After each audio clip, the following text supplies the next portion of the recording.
Hi there, everyone. It's James and Sean here reviewing another book. What are we looking at this time, James? It's Atomic Habits by James Clear, Yep. which I enjoyed.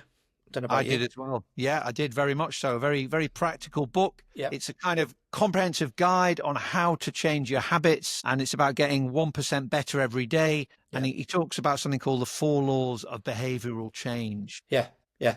It's really good, isn't it? No, So it's excellent. And I think it's good for, it's great for business. It's great for life. It's great if you want to be a sportsman, if you want to study for exams. It's great for all kinds of things, isn't it, really? yeah, yeah, yeah. I mean, it's got lots of academic referencing to back it up, but I wouldn't say it's an academic book at all. No, but It was, you like your footnotes, don't you, Sean? well, it just gives it a bit of credibility, doesn't it, Yeah, really? yeah, Just gives it a bit of 100%. credibility. Yeah, yeah, But I thought he wrote like a really good, when you hear these things about how to be a better writer and they embellish the narrative with like the soft, crispy snow under the feet crackled. It's kind of a little bit like that. The words he used. And if you didn't really get what he was talking about, there was always great analogies. There was a great story. So yeah, I thought as a piece of literature, it was really easy to get along with. yeah. Well, we like these ones, don't we? When they've got stories in, and they're Yeah. not just an academic thing. Like It's the kind of a first, metaphor for life, isn't it, really? I mean, if you're yeah, talking to people and you can use stories, if you're trying to sell them something or whatever you're trying to do, yeah, you makes pull it. them along with you, don't you?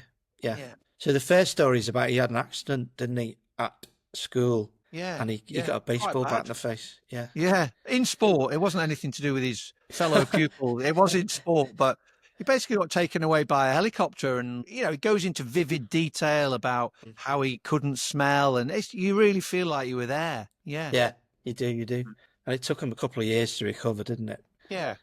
And he, But he kind of uses what the book says later on as a kind of an example of how he changed himself from having a smashed in face and being rubbish at sport to being a kind of a gold medal winner. If you're American, you'll know what that is. I didn't quite relate to that, but it's basically being a top sports person representing yeah, lots of different sports. yeah. So is it just that you're immediately drawn in, aren't you, by his personal story and how he had to develop these habits to overcome this adversity that befell him as he was leaving school and going to college. So yeah, it was interesting. There's some, I mean, in that first chapter, there's some bits. I like the bit it says a habit is a routine or behaviour that is performed regularly, automatically. Yeah. And habits are just tiny little things, aren't they? But they kind of add up. And Yeah.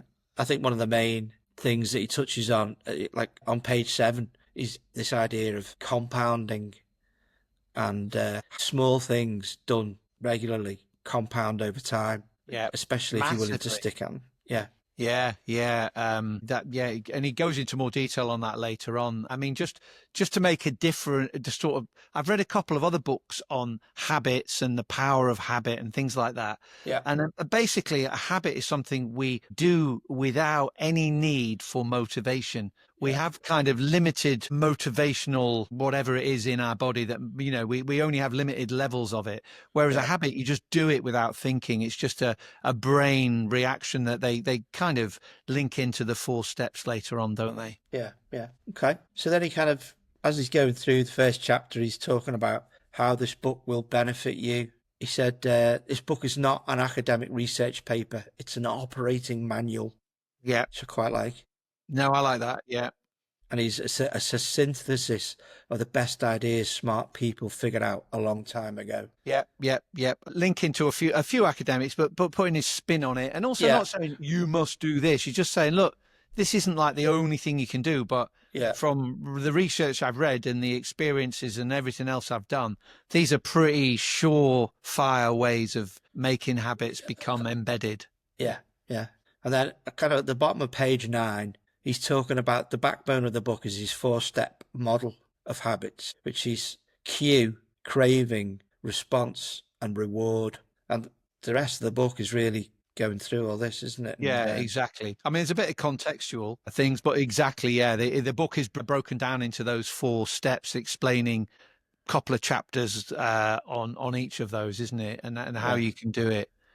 So I haven't read it. I mean, he does reference a couple of times this other book called The Power of Habit, by Yeah, I've read Charles that book. Yeah. Duhigg. Have you read it? I haven't read Yeah, I have. Yeah, yeah. that. Okay. Don't ask me to quote it in minute detail, James. It's like a really old Penguin book. Again, it's interesting when you look at old books how their typeface and everything else is really unattractive. And you look at modern bestsellers, how there's lots of white space, there's lots of bullet points, and it's it talks later about making things attractive. But if you read a modern book, this book is like published in I don't know 1960 or something. The one I've got from a secondhand bookshop, and it really is quite hard reading it because it's tiny typeface. It's really crammed in. Yeah, interesting.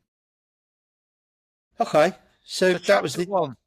chapter one. Chapter one. It kind of he contextualizes. Yeah, exactly. And the cycling team. People hopefully familiar with that. I mean, Dales Brailsford. Actually, he talked. Well, let's contextualize it first, and then we. So Dales Brailsford was employed by British Cycling to take the British cycling team from a team that won no gold medals ever.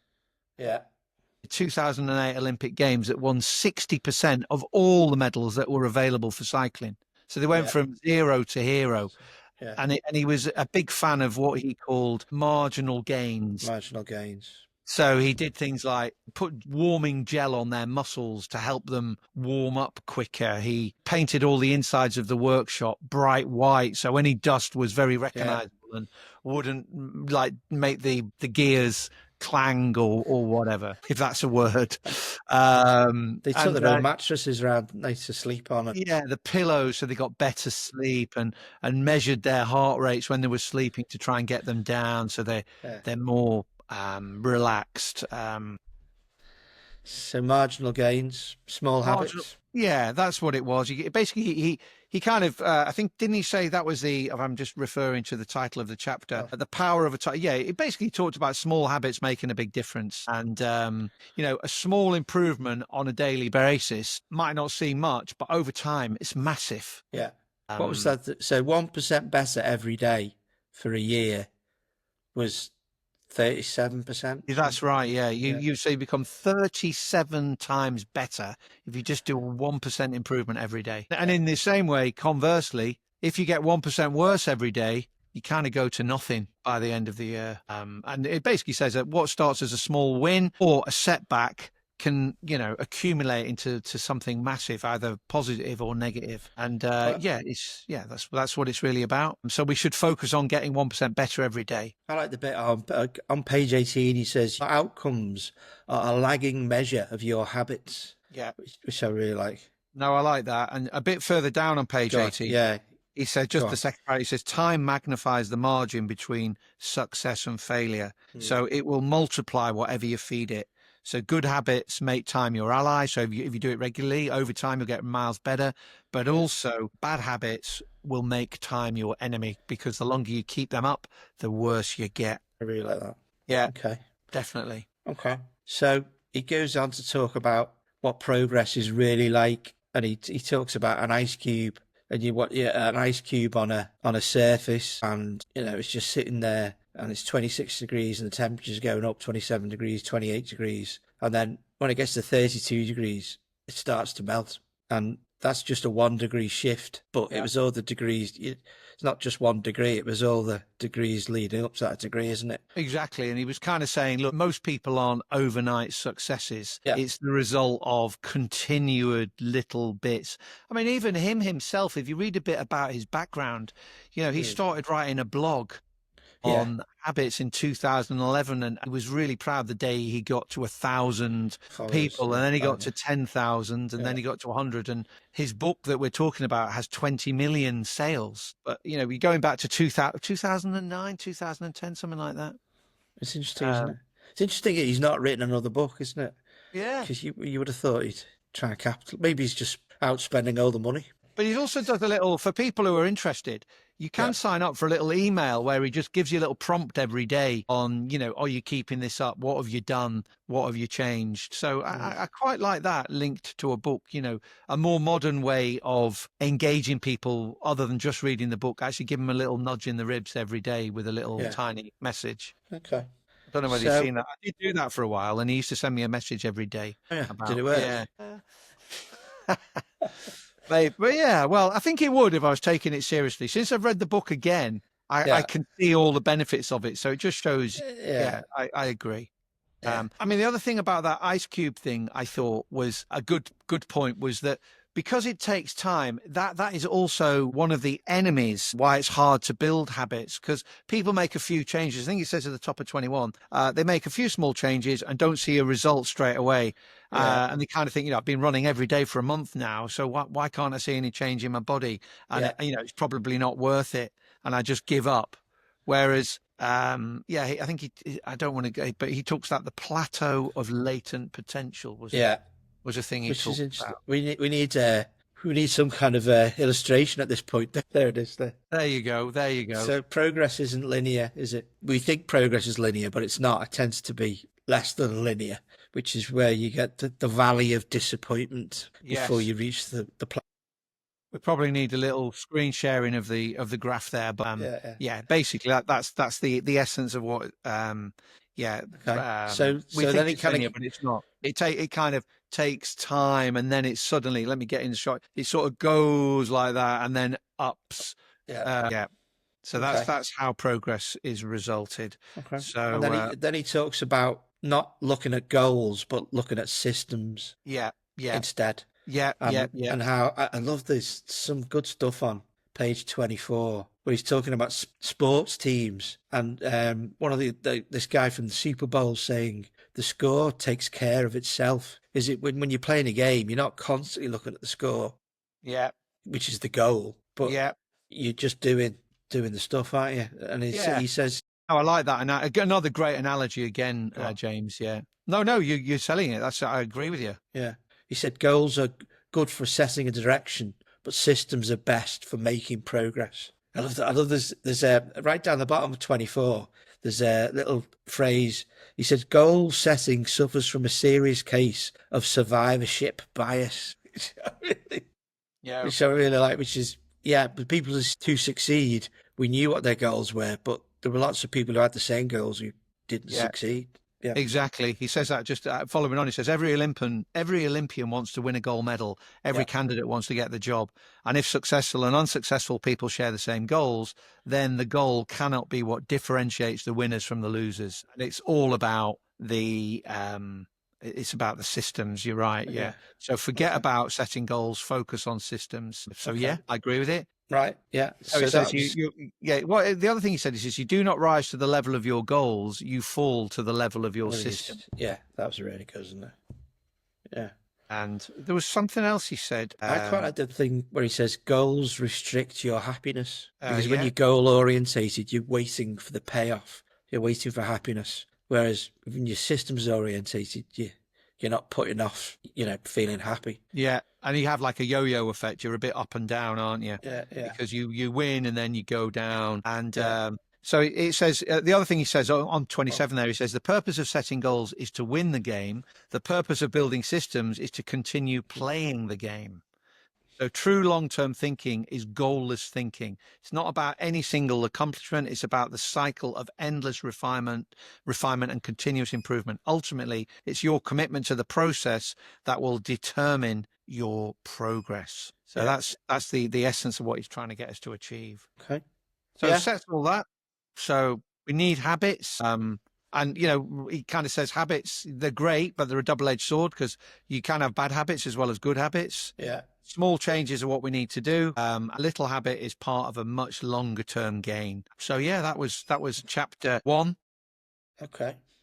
I thought it was good. Good. Yeah. Go on then. Chapter 2. Chapter 2. The title was How Habits Shape Your Identity. So a bit of psychology really here about what we can do. I think, what did he say? On the bottom of page 29, he says, changing our habits is challenging for 2 reasons. Yeah. 1, we try to change the wrong thing. And 2, we try to change our habits in the wrong way. And so what he does in this chapter is talk about how, he's going to address, we try to change the wrong things. So he's he talking used great about analogies. Yeah. Because most people want to try and change their outcomes, but or want the habit to come from the outcome, but it needs to come from your identity. Exactly. Yes, exactly. Yeah. Again, his story he used to. So, what does he mean by identity? It was like who you are. He says two people are trying to give up smoking. So again, I thought it was really interesting. He says, so when one's offered a smoke, the first person says, "No thanks, I'm trying to quit." So basically, their identity is that person still believes they're a smoker who is trying to be someone else. They're hoping their behavior will change whilst carrying around the same beliefs. Whereas the second person declines by saying, "No thanks, I'm not a smoker." And although it's only a small difference, the statement is a kind of psychological shift in your identity. Smoking was my past life, not my current one. And apparently that small psychological shift can make a huge difference. Yeah, it's really interesting, isn't it? Yeah, interesting, I thought. So he takes it down a level, doesn't he? Because he says behind every system of actions or a system of beliefs on 32. And he sort of said, he uses again another analogy. He says the system of democracy is founded on beliefs like freedom. So I thought that was interesting. Behavior that is incongruent with the self will not last. So you may want more money, but if your identity is someone who consumes rather than creates, you'll just continue spending rather than earning. Yeah. I think it's really interesting. There's loads of great things. Loads of analogy. I mean, the whole chapter, there's so many we could share. The fingernail bloke, all of that, chewing his fingernails, how he changed he actually likes his nail, make it attractive. Yeah, we'll come to that in later chapters anyway. I think, but defining yourself, I'm rubbish with directions. I'm not a morning person. That's you psychologically telling yourself that's who you are, and that is going to hold you back from developing good habits if you identify with the wrong narrative. Yeah. He says good habits make rational sense, but if they conflict with your identity, you will fail to put them into action. Which is quite like, And he's basically saying, if you want to progress, you need to unlearn certain things about your identity. I thought it was really interesting, actually. He says, you're on 36, he says, your identity emerges out of your habits. Yeah. Your habits are how you embody your identity. I thought this was really, I like these little facts. On the top of page 37, he says, the word identity was originally derived from the Latin words essentitas, which means being, and identidem, which means repeatedly. Your identity is literally your repeated beingness. Yeah, I like that. I must practice my Latin next time before I try this. But I really like that. Yeah. And he said, and then halfway down 37, he says, I didn't start out as a writer. I became one through my habits, because he was writing his blog. Yeah. Did one every Monday and every Thursday, I think, for the first few years. Yeah. So, and that just developed his identity. That's who he was. Yeah. Yeah. I mean, it goes on a bit more, doesn't he? He says each time you write, you become a writer. Each time you practice the violin, you're a musician. Yeah. When you start a workout, you're an athlete. Just like, who are you? This is who you are. To kind of, I suppose, reinforce who you are, really. Yeah. Yeah. Yeah. Like on 38, he says, each habit is like a suggestion. Hey, maybe this is who I am. And you're sort of trying them on, aren't you? Yeah. Every action you take is a vote for the type of person you wish to become. Yeah. And I mean, that stretches to lots of things, doesn't it? Is it the Henry Ford quote, whether you believe it or disbelieve it is probably true. Yeah. So it kind of links to that, doesn't it? If you think you can do it, I mean, no Olympic athlete thinks, God, I'm going to lose. Look how big they are. They kind of think, I'm going to smash this. I'm going to win this. Obviously, they all think that, and there's only one winner. But it's a behavior, isn't it, that we should try to, embrace. Okay. I like it's very positive, isn't it? At the bottom of 38, he says, each habit not only gets results, but teaches you something far more important, to trust yourself. You start to believe you can actually accomplish these things. Yeah. I really like that. Yeah. Yeah. I mean, it's a lot of psychology he's drawing on there, like positive beliefs and reinforcement and all of that. Yeah. Yeah. That's so. Decide the type of person you want to be. Who are you? And then prove it to yourself with small wins. Yeah. Exactly. And those small things, those reinforcements through winning kind of perpetuate behaviors that become habits. It's not going to happen overnight, but you as an individual, you have the power to change your beliefs about yourself. Your identity is not set in stone. You have the choice. You can choose. It's up to you. That's basically what it's saying. Yeah. Okay. So it kind of ends the chapter on the real reason that the habits matter. and he's saying, are you becoming the type of person you want to become through your habits? Yeah. Yeah, it's good. Good chapter. Again, it's a little bit linked to the whole Stephen Covey thing as well, isn't it? You know, when he talks go on. about, well, Stephen Covey touches on this stuff, doesn't he? We Yeah. won't, there's another podcast if people want to listen to that one. So we were not going to divert onto that, but there was something about beliefs and, you know, be the person you want to be and all of that kind of stuff. Yeah. So then chapter 3, the main theme of the book comes into kind of play, and it's basically how to build habits in 4 simple steps. Go on. So, well, it kind of, he introduces it. Obviously, this is all the next, like the rest of the book, basically. Yeah. But he's got a framework, the 4 laws of behavior change. Yeah. And we can divide it into 4 steps: cue, craving, response, and then reward. Yeah. And that helps us understand what a habit is, how it works, and how we can improve it. Yeah. I like the bit on 46, he says, the conscious mind is the bottleneck of the brain. It can only pay attention to one problem at a time. And this is about how habits automate conscious thinking, don't they? Yep. Which you can use for your benefit or your ill, depending on if it's a good or bad habit. Yeah. Okay. So this one's kind of more the cue, but it's the whole thing he talks about is a cue and then a craving and then a response. So basically what happens is the cue triggers a craving, which motivates a response, which provides a reward. Yeah. And that satisfies the craving, and then that becomes associated with the cue. So that's like the neurological loop that causes us to do things, for want of a better word. I mean, your brain is a reward detector. Yeah. I mean, we'll talk about it, but there was some, the habit loop, that habit loop thing. Yeah. Yeah. The 4 laws of behavioral change. Thank you, James. Yeah. So a simple set of rules for creating good habits and breaking bad ones is the cue. And then, so that's about what he talks about there is make it obvious. And we'll talk about that in a moment. And when we're saying cue, we're using the word C-U-E. C-U-E, cues. So just to an example. So if you're like people who are always on social media, so the cue will be your phone buzzes with a new text message. Yeah. So people spend ages doom scrolling, don't they? The craving, you want to learn the contents of that message. The response, you grab your phone and read the text. And then the reward, you satisfy your craving reading the message. Grabbing your phone becomes associated with your phone buzzing. And it's just like a waste of time. Yeah. So that's a bad habit. It's a bad habit, which is, the cue, it buzzes, craving, you want to learn the contents, response, you grab your phone, and we got to stop that. Yeah. The cue, you walk into a dark room, the craving, you want to be able to see, the response, you turn on the light, and the reward, you satisfy your craving to see. And then, your brain just does it. You become dark room, switch on light. That's how it works. And it's all kind of automatic. That's basically what that's all about. But, and then I think, at the end of this chapter, I'm jumping on to 54 here, James. I don't pick anything else up. It kind of comes up with, how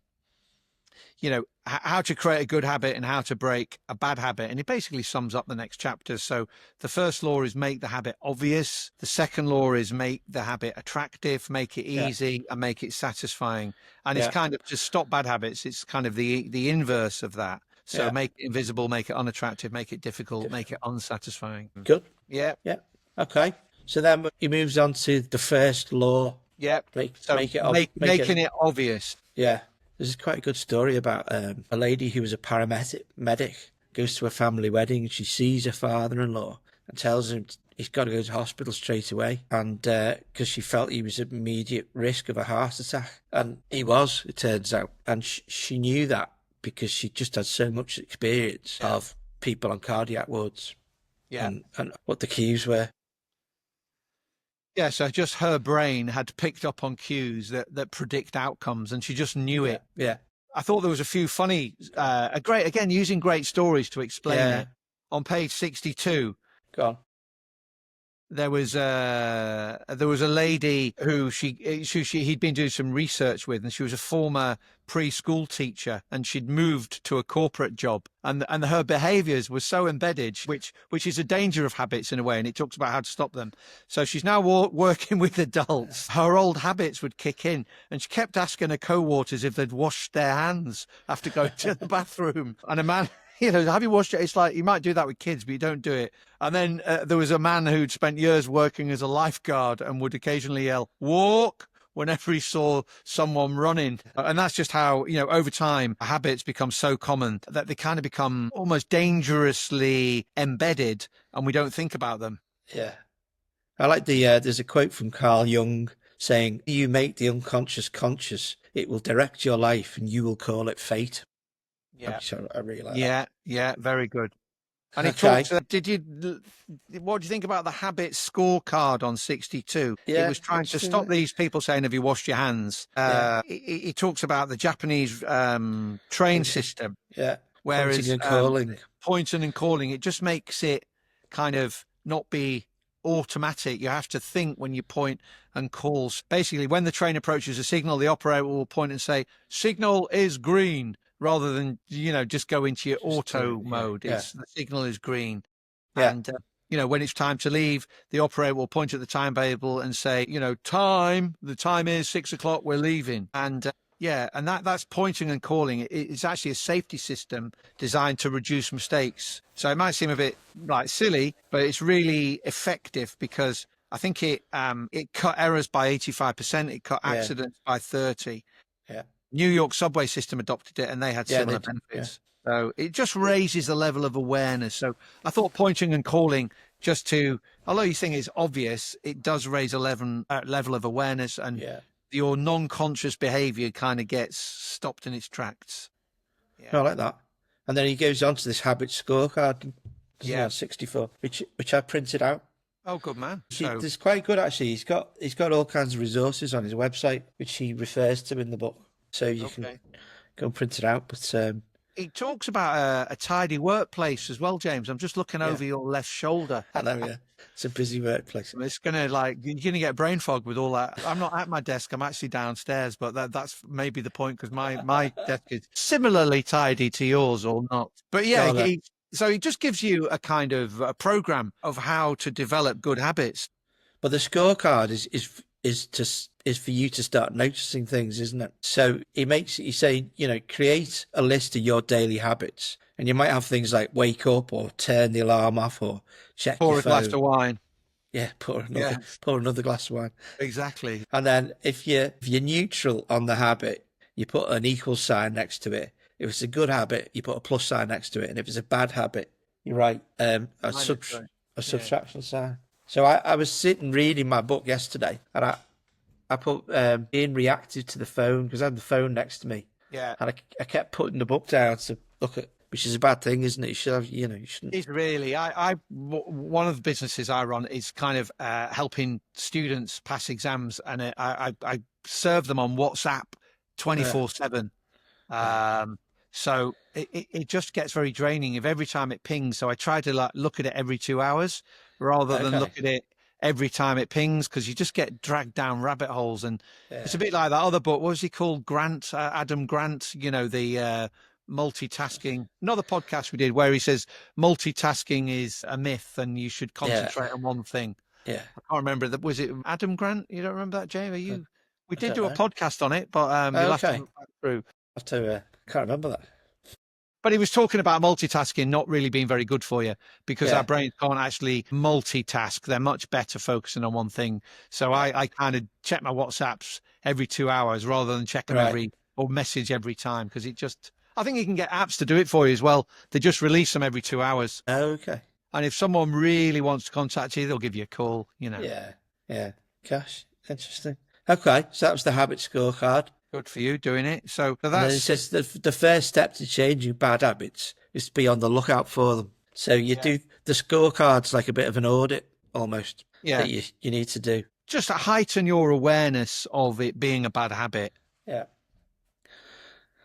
Okay. So Yeah. Anything else on that one? No, I just thought I thought the habit scorecard. I mean, yes, you reminded me. I will go and do that exercise. It's pretty simple. It makes you much more aware of your behaviour, and I mean, it talks later about timetabling things and stuff like that. How psychologically it's very powerful. So, yep. Okay. So chapter 5 is the best way to start a new habit.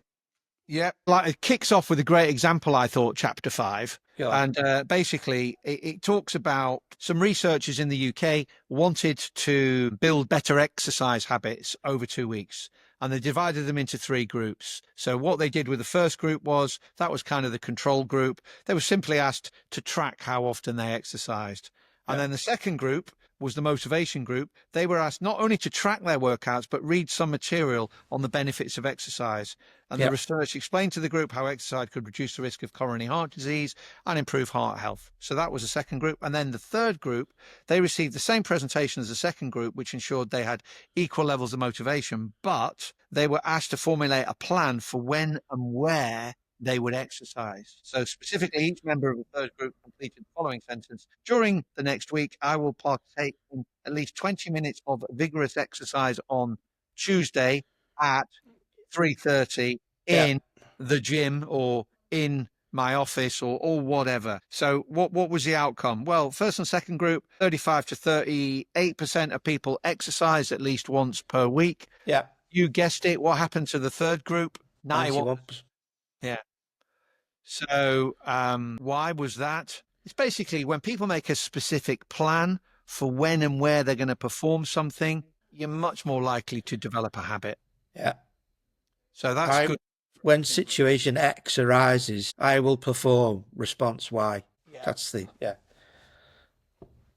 his. And I know it might. Some of us, if we've got any mathematicians listening, 248 people, it's statistically irrelevant. Which okay, but hundreds of studies have shown that the implementation intentions are very effective in sticking to goals. So if you are interested in the research, there's lots of research in the appendices to the book that will help you do that. Okay.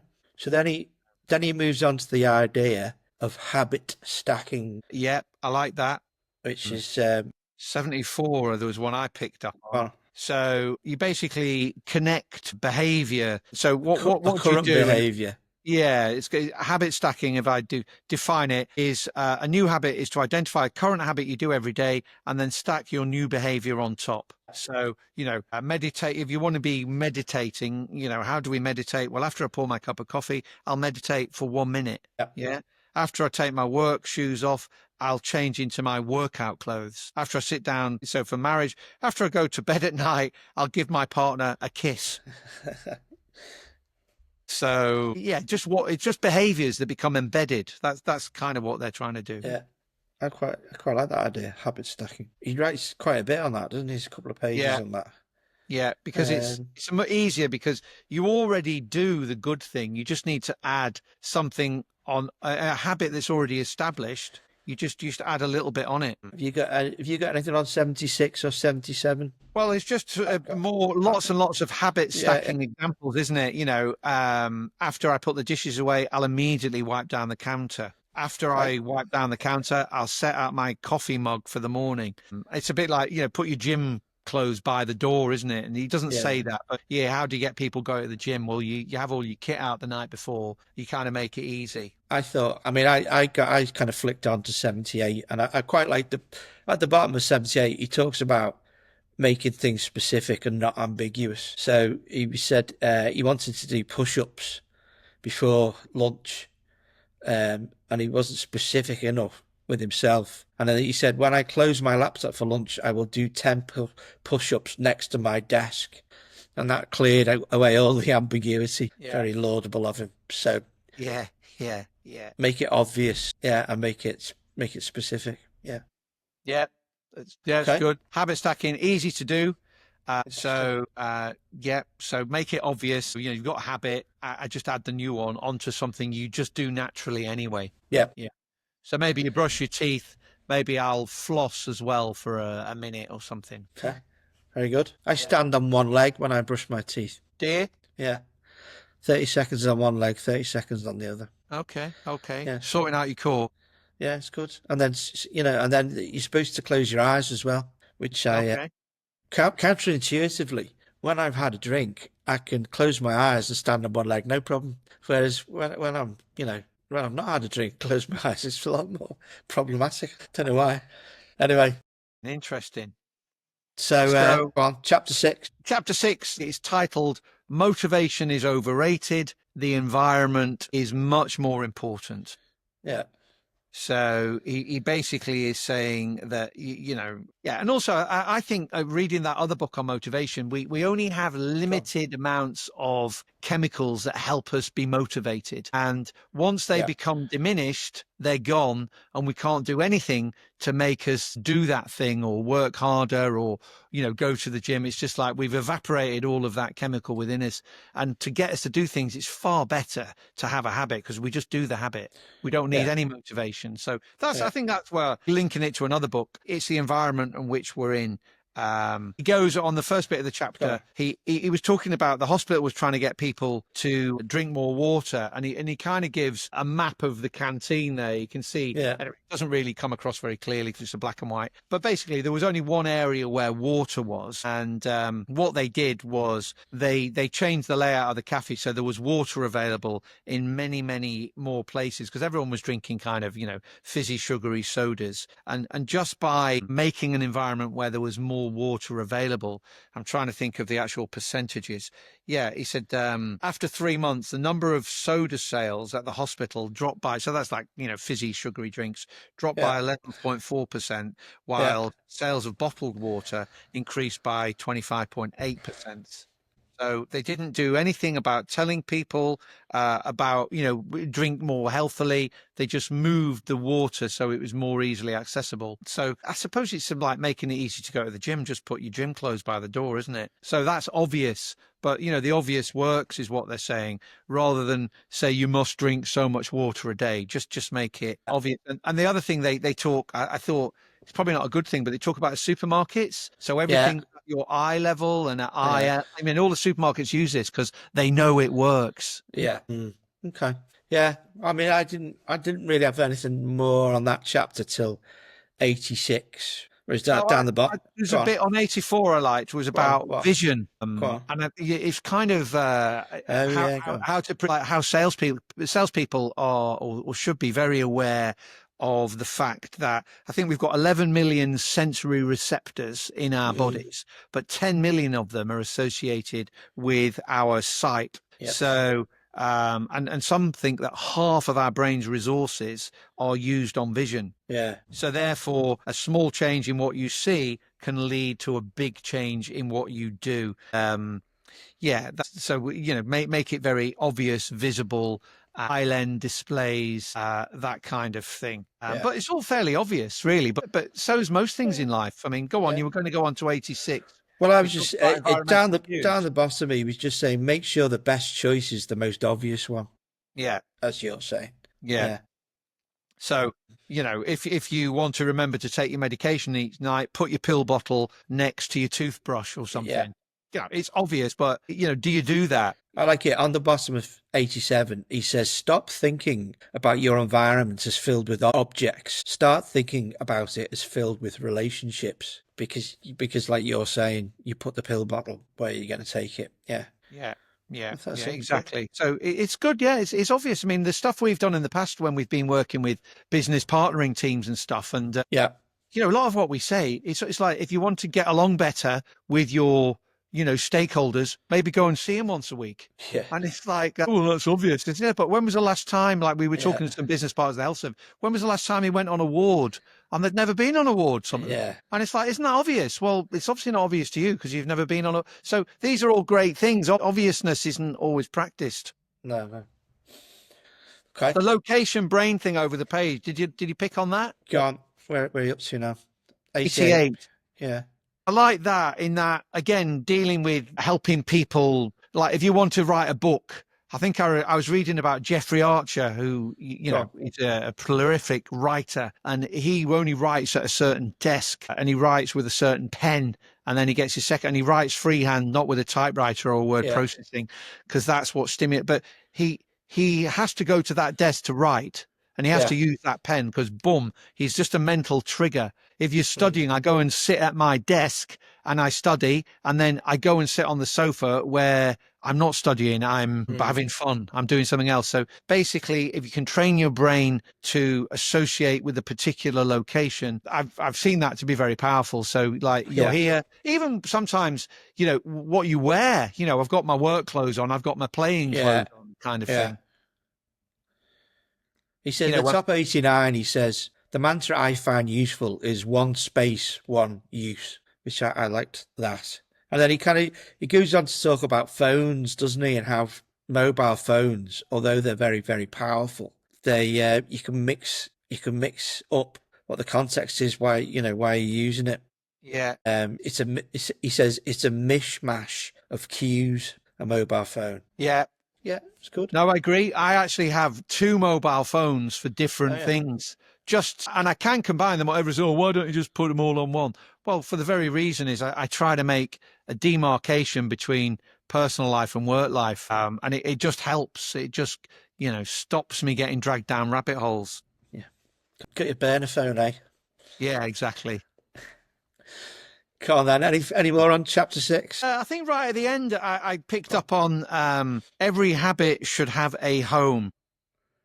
Oh, yeah, I like that. So basically, habits thrive under predictable circumstances. Yeah. You know, relaxation is easy when you're in a space designed for that purpose. Sleep comes quickly when it's the only thing that happens in your bedroom. If you want behaviors that are stable and predictable, you need an environment. So it's a bit like, look, that's what you should do. So everything has a place and a purpose. But again, another great chapter. Yeah. So go on. Chapter 7, The Secret to Self-Control. It's an interesting story about all these American GIs who were addicted to heroin in Vietnam, and when they came home, they all stopped doing it. Yeah, I thought it was absolutely fascinating. Yeah. About, you know, basically, well, you go on, you explain what happened, James. I'm interrupting you.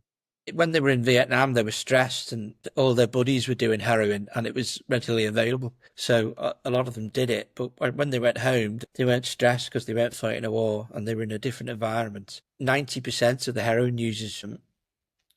Okay. Oh, no, sorry, I've got that wrong. No, they just stopped. So what I found amazing, everything, such a powerful drug, heroin, and you're hooked on it for life.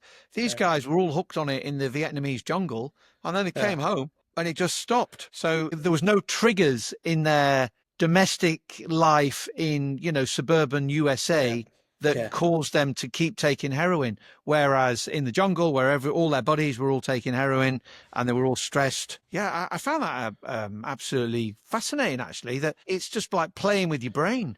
Yeah. Yeah.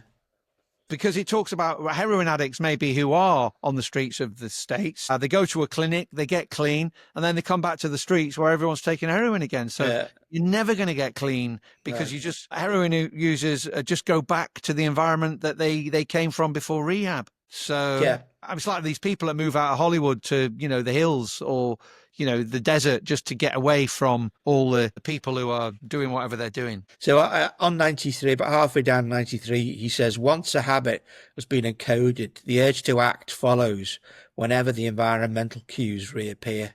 So I like that, yeah. Yeah. It's like a cautionary note on cues, wasn't it? Yeah.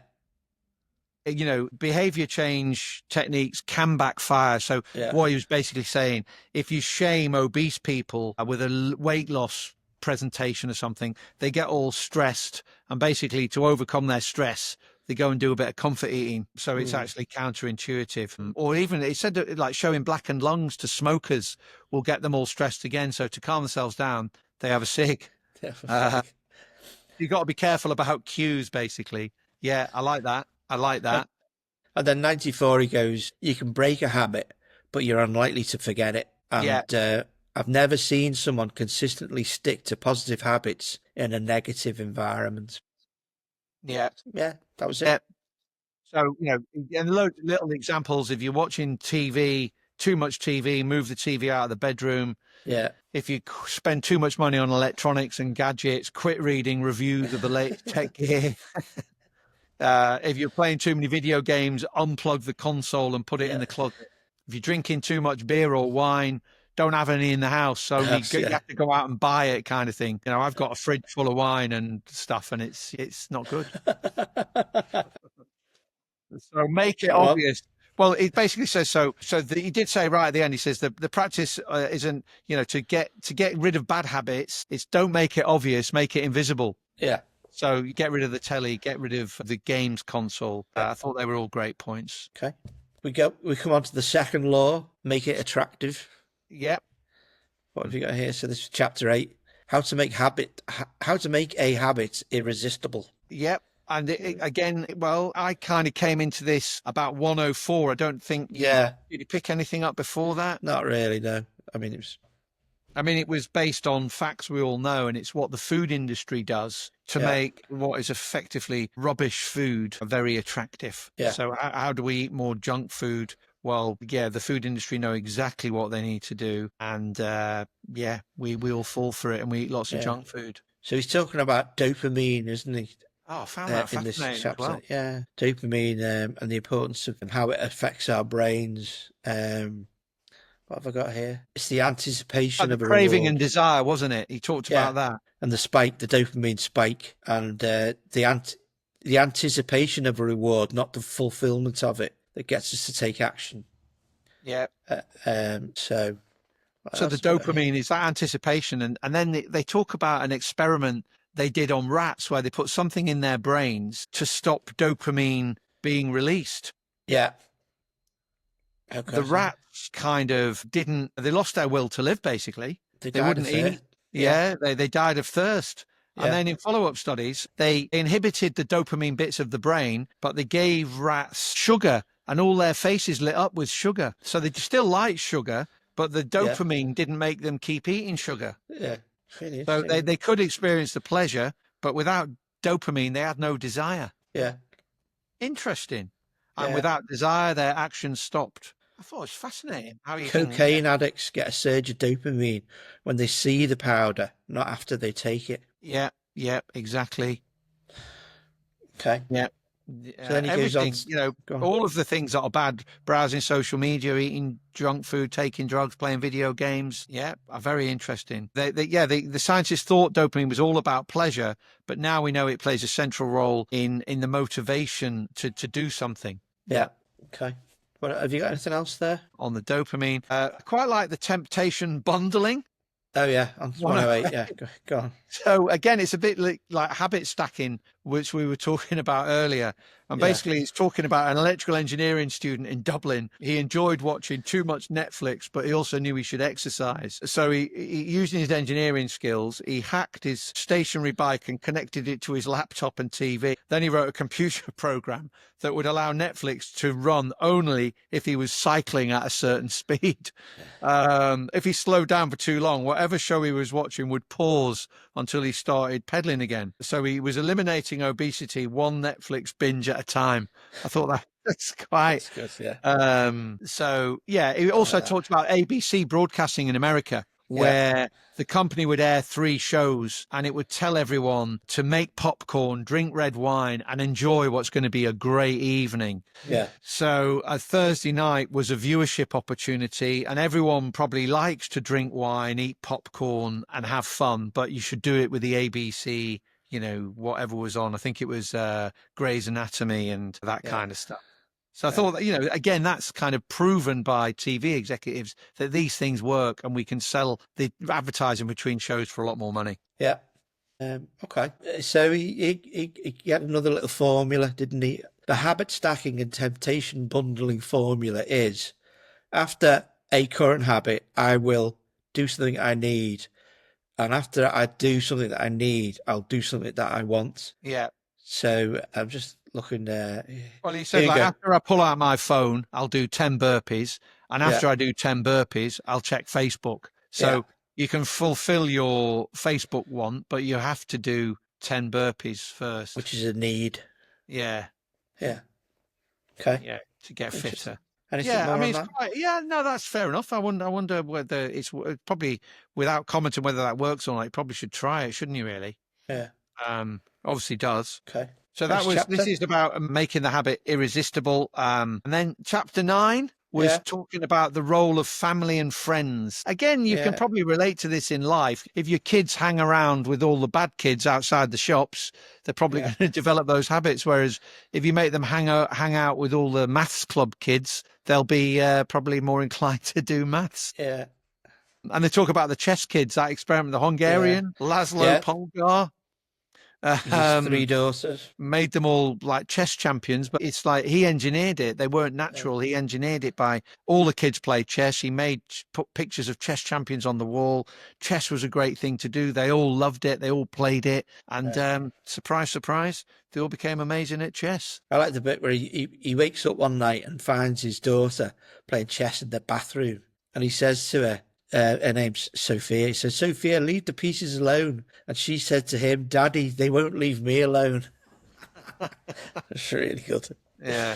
I didn't have a lot more in that chapter. I mean, social norms, there's a yeah. few things on social norms. So basically, we're herd animals. We want to fit in. We to do so, we behave in accordance with what's normal. So, on 116, it went on about the habits we particularly imitate. He reckons there's 3 people, and we imitate the close people. So, the people around us, if your friends all smoke drugs or whatever, you're more likely to. If your friends all play the violin, so it's kind of how tiger mums try and encourage their children to behave a certain way. If everyone else is obese, you don't feel so bad. Yeah. I mean, again, there's all kinds of linkages to this. I don't know if we ever looked at Robert Cialdini, The Power of Influence. Oh yeah. And if everyone's doing it, it's that's a good thing. I suppose it's linked to that, really, the psychological linking. He says, conform to the many. Have you ever seen the Ash experiment? It goes back to the 50s. It's quite an interesting. Put it into YouTube. Sure. Basically, all these students are all in on it, apart from one, and they show them lines. And there's one line, obviously, so which line's the longest, A, B, or C? It's on page. So the Ash experiment, they've got these lines like this, and you can see the one in the middle. Or no, which line is the same as the ones on the or in your screen, the left, the one on the right, which is similar to the one on the left. And it's obvious the line is similar to the first of the 3. And so there's like 10 kids in on it, and there's one kid who thinks they're doing it all independently of each other. They all say the one that's much longer is the same as the one on the left, when obviously it's not. And at first the guy thinks, well, are these all idiots? And then he conforms with the status quo. Yeah. So there's a lot of scientific, psychological evidence to show that we tend to want to be socially conformist. And it made me think, it didn't say it, but then it says the other people we get influenced by, we imitate the powerful. And it made me think a little bit about the power of influencers on social media. Oh, yeah. And how a lot of young people, I don't know, it's passed me by. I'm old, and I don't really, but my daughters and stuff, they say, where'd you get that recipe from? And it's from some influencer on TikTok or something like that. And it's amazing how people want to be like, and how these people make lots of money, because again, the clever people, the food companies, the clothing companies, the makeup companies know what massive influence these so-called power people have on people's behaviors. Yeah. So again, it's all backed up by, what people make money do, really. So yeah, I thought that was okay. How we create people to behave in a certain way, because those people have approval from the masses and respect. I didn't like that chapter so much because it kind of takes away your agency, doesn't it? It's almost saying, I felt that chapter was kind of quite observational, and I understood what he was saying, but I just didn't. There were no hacks in there that I thought, oh yeah, it was a bit. Well, I haven't made any. Hang out with people who you want to. I mean, if you hang out with highly motivated, rich people, well, that sounds a bit sad, but you're more likely to aspire to be like them. If you hang out with a load of deadbeats, well, I don't feel so bad being a deadbeat because all my mates are. Yeah. I think that was the message I got from it. Yeah. Okay. Go on then. Chapter 10. How to find and fix the causes of your bad habits. So in chapter 10, what was I picking up on? Where do cravings come from? Yeah. So, I mean, there's obvious ones like, we want food and drink. So you're going back to Abraham Maslow. We want friend, what is it? The hierarchy of needs. So that's kind of what he's, the motives he's talking about, Maslow's hierarchy of needs. Yeah. I wasn't sure about his analogy saying, natural human needs of finding love and reproduce. You would go on Tinder to do that. But anyway, we'll leave that. With social acceptance, we go on Instagram. Reduce uncertainty, we go on Google. So it's like a modern day spin on Maslow's hierarchy of needs, I think. Okay. But the one I liked was a bit later on. I don't know whether you had anything you picked on 131. But I've got 130. What you really want is to feel different when you do something. I got for that on the top of 130. He was talking about when you binge eat or you light a cigarette or you browse social media. You don't want those things. You just want to feel different to how you feel and how your thinking is being led by your feelings and emotion. I really like. I don't know if you got any more on 130, but on the top of 131, I really like this concept of he's saying change the words in your mind. You don't have to. You get to do so. You don't have to get up early. You get to get up early. Yeah.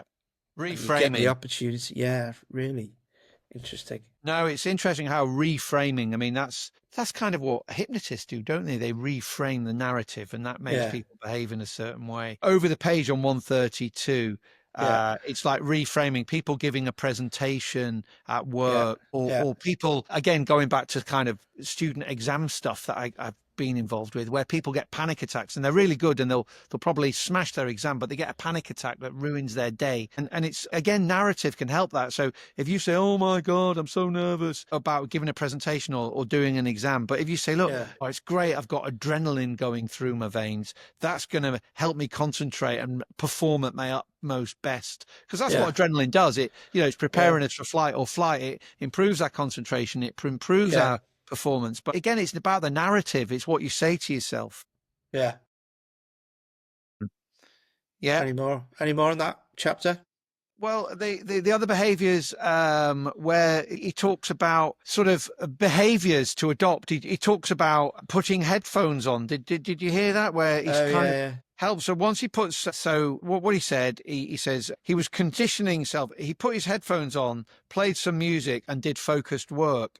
But then just putting headphones on, kind of mental kind of little tick, start being concentrating. It's a cue. So his headphones automatically made his brain go into mode of increased focus. So again, it's and then the craving, followed naturally from that cue. I've seen it in when you see us used to when you're watching the Olympics and they say, "Oh, here's James Wilson," and he kind of comes on with headphones on, head down. You think you could wave to the crowd and say hello, but obviously they have that music which conditions their brain to behave in a certain way, and that's what athletes do, and I think that's what that chapter was saying on really. So the athletes aren't being ignorant; they're mentally conditioning themselves for the big event to do as best as they can. So, in summary, that chapter is about reframing. It's maybe giving yourself the appropriate cues. So let's move on to the third law, chapter 11, walking slowly but never backward. Exactly.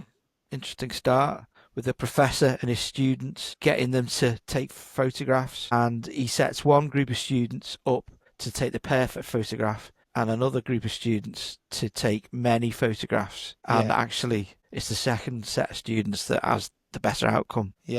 Yeah, interesting. The first lot, he says, look, the best photograph will get an A, and then obviously the letter ones will maybe get a B. But the other group, it's just how many photographs you take. So if you take over 100, you'll get an A. If you take over 90, you'll get a B. So where did the best photograph come from, James, in the end? In the second group. Yeah. Because they'd done the practice. Yeah, they'd kind of honed their skills by messing up, basically.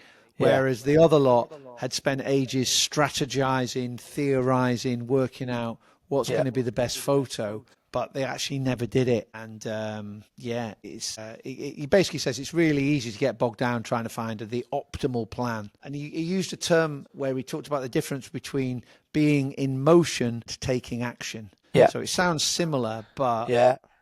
when you're in motion, you're strategizing, you're working out what to do, but that behavior doesn't deliver an outcome.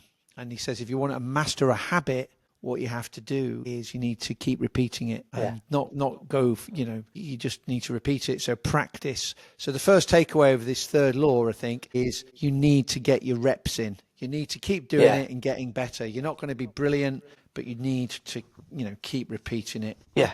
And not try to be perfect, just crack on with it and deliver an outcome. Yeah, exactly. And so it's basically, quantity versus quality, I think. Yeah. And then he says he gets questions like people say, how long does it take to develop a habit? And I've been asked this question, and I think there is something like, it can take up to 19 days. But he actually gives a much better answer, I think, and he builds it up. He quotes a bit of academic theory. As we said earlier, it's not an academic book, but he basically says the habit is the process where things become more automatic through repetition. And the more you repeat, the structure of your brain changes. So he talks about, there's a few, so that was, I think what was that called? Donald Hebb's law? Hebb's law. Neurons that fire together, wire together. I like that. Exactly.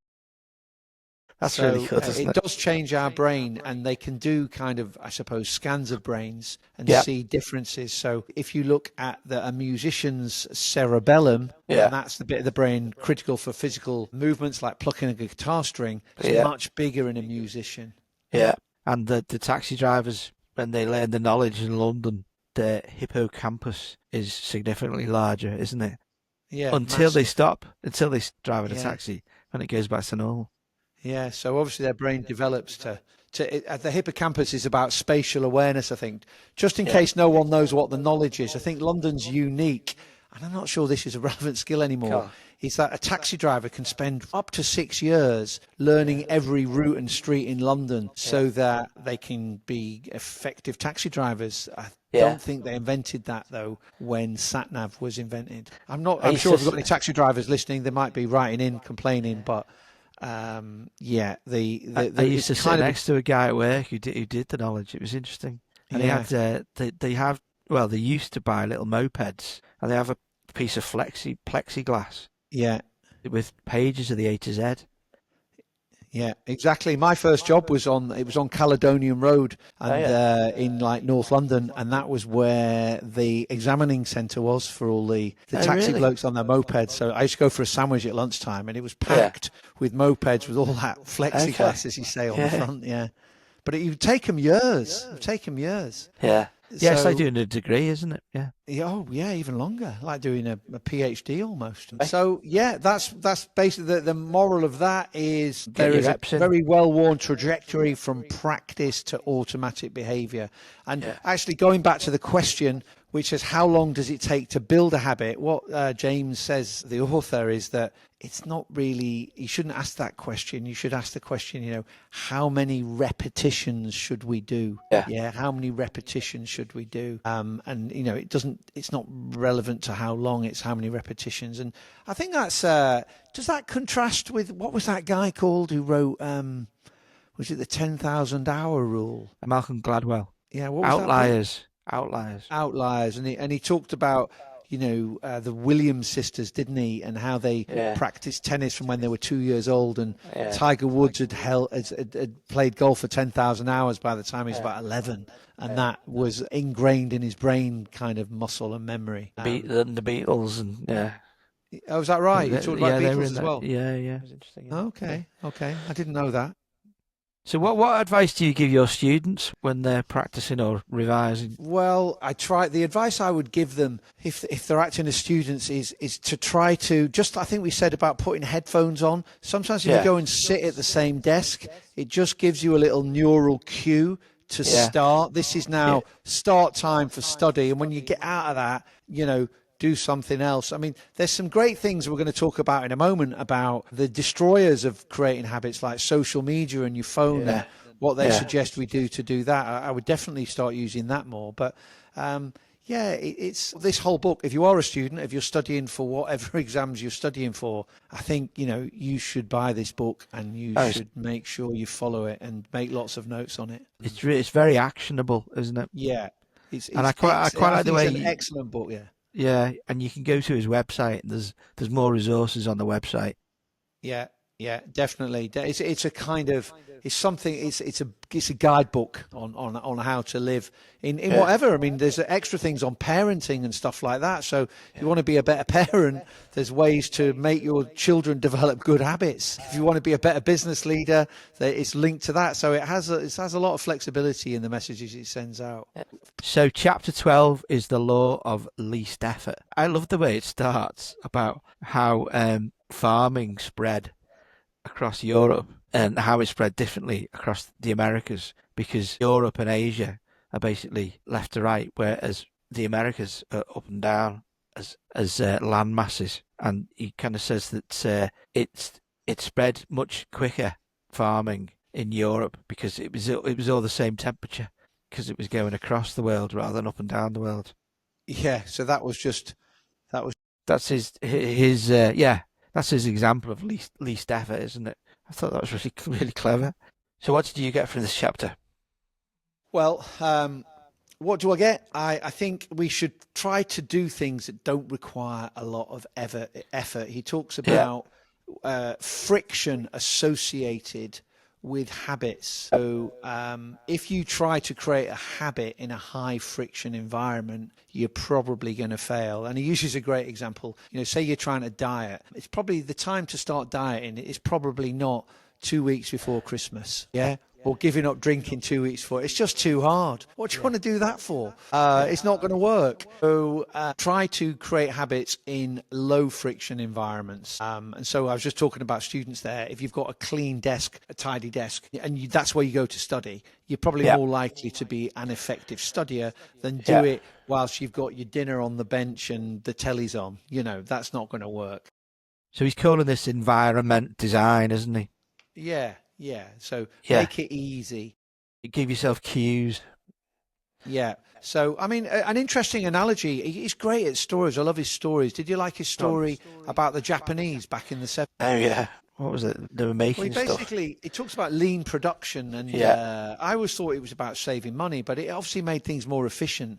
And what the Japanese did, they relentlessly removed unnecessary processes so they could just focus on what added value, so workers didn't have to waste time twisting and turning to get different tools and stuff like that. Really interesting, isn't it?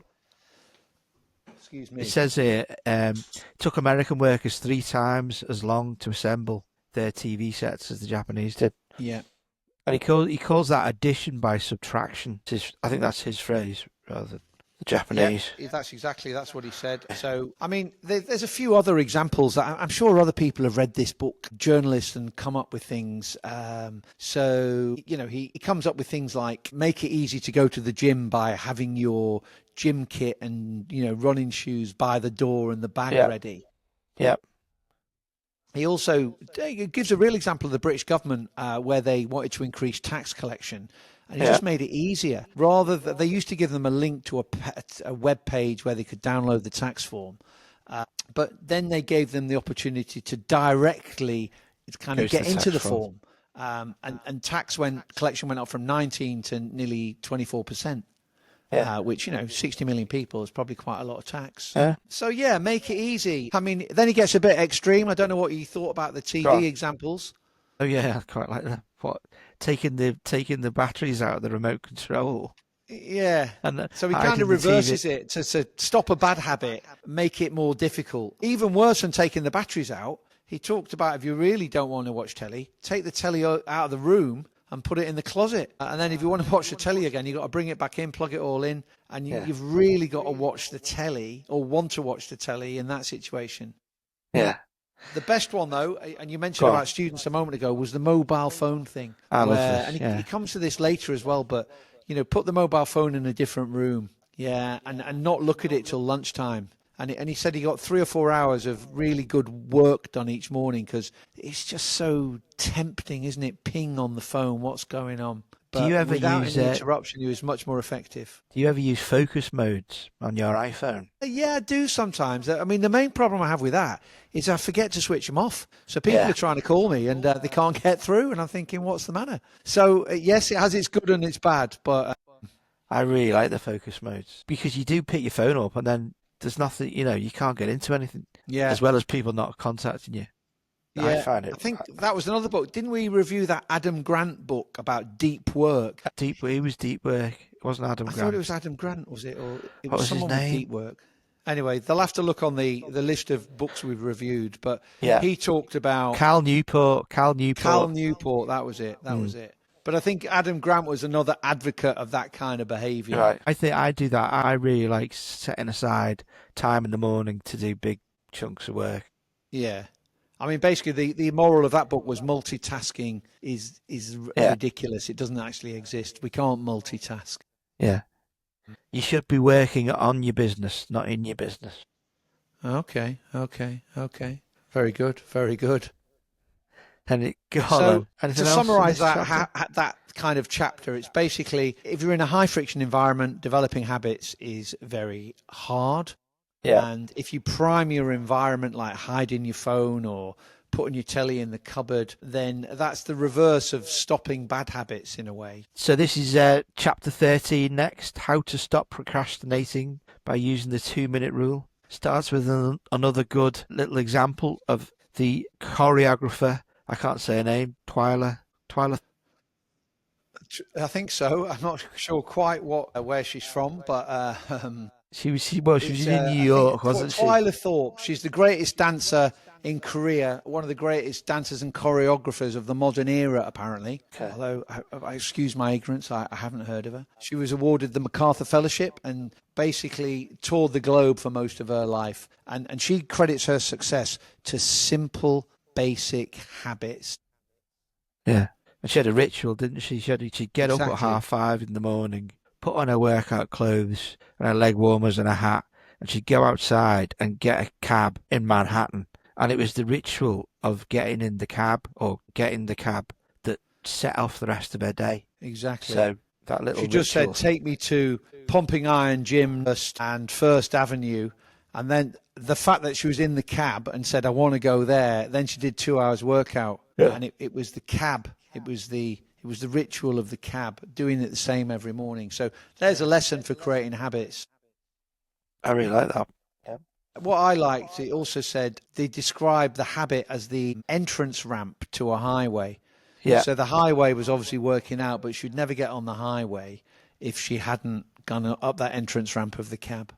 Yeah. It's much easier to continue with your next behaviour than doing something different. And the other one was about when you get home at night. I think we can both relate to this one, James, can't we? Yeah.